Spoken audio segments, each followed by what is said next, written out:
let's get started with the prep work for this abdominal and ribcage PSD. As I mentioned in the previous video, in order to get around the fall off limitation, I am going to have to create new target meshes for these two sculpt deformers. And the thing about it is I'm going to need one per sculpt deformer.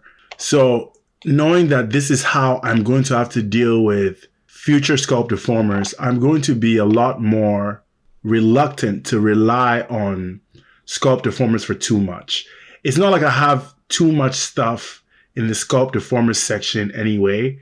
I think for the most part, most of them that are here deserve to be here, and I don't mind creating a new mesh to use them, but I am definitely considering whether or not I should use sculpt deformers for this finger tendons and knuckle thing. I think I can accomplish it with in-context blend shapes, but we'll figure that out when we get there. Yeah, it might be one of those ones that is going to move, but I think for the rest of the stuff over here, they might be fine where they are. So anyway, let's get started with this prep work.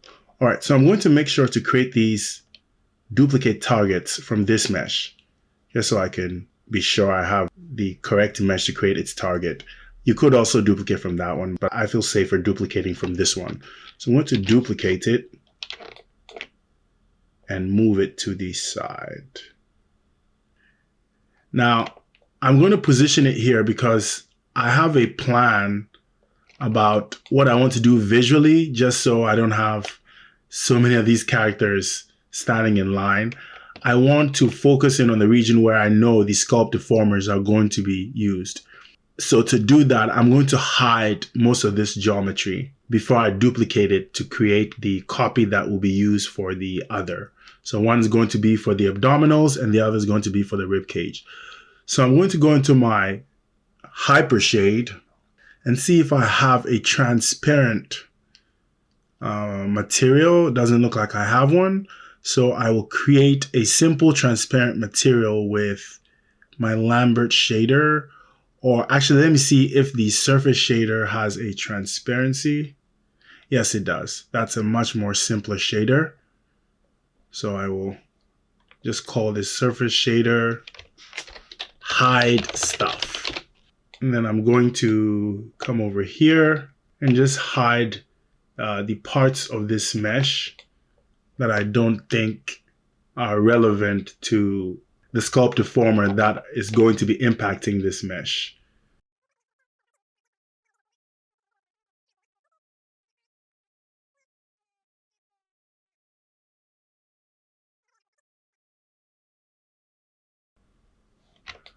Like that. So this is not too much of a visual noise in the viewport.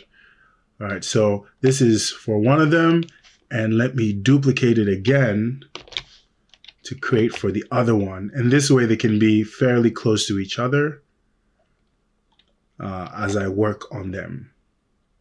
So I'm going to grab these two and go Shift P to get them out of their groups. And they will be going in this blend shape group very soon, but let me focus now on naming them. Look for a proper name for this stuff. I'm going to copy this name and call the first one Geo Master BSHP Ab Target. Or actually, let me start with the ribcage. Ribcage TRGT. Ab TRGT. Abs, sorry. And then I'll call this one ribcage TRGT. All right, so it's time to connect these targets to their source.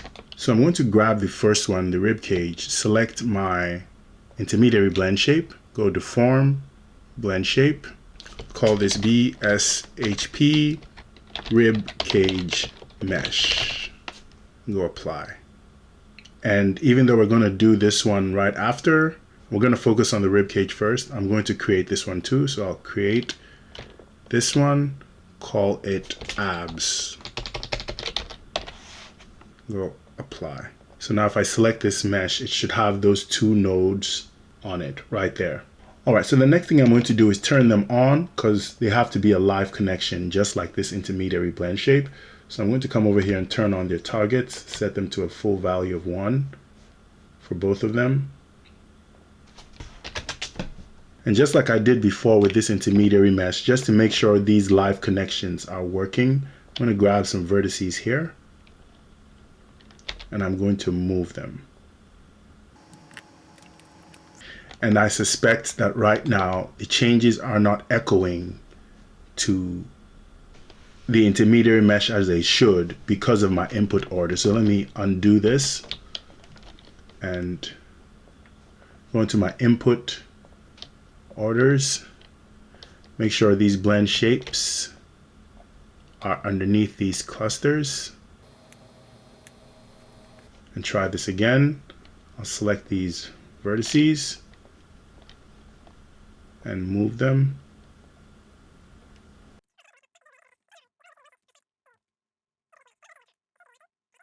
All right, so I know why the issue is happening. This is what happens when you just click through the creation menus without checking everything. But this is a result of the setting that was picked when I was creating the blend shape targets for this intermediary shape. You see, under advanced settings, I should have picked parallel to allow these two things to execute on the mesh at the same time. So anyway, what's happening is that only the blend shape that is on top of the other one is executing. So here I have both of these with changes on them, and only one of them is propagating to the final mesh. This one, the one for the rib cage. But if I was to go in here and I swapped, then the other one would start working, right? Because I had automatic selected. So really, I should have selected parallel when I was creating these two. So I'm going to undo just to lose these edits. And just delete these blend shapes. You could delete them from here and just create them again. So I'll trash them. And this time when I'm creating them, let me make sure they're cleared from that input order stack. I'm pretty sure they are. Yeah, they're no longer there. So this time when I select to create my blend shapes, I go deform blend shapes. And I go BSHP,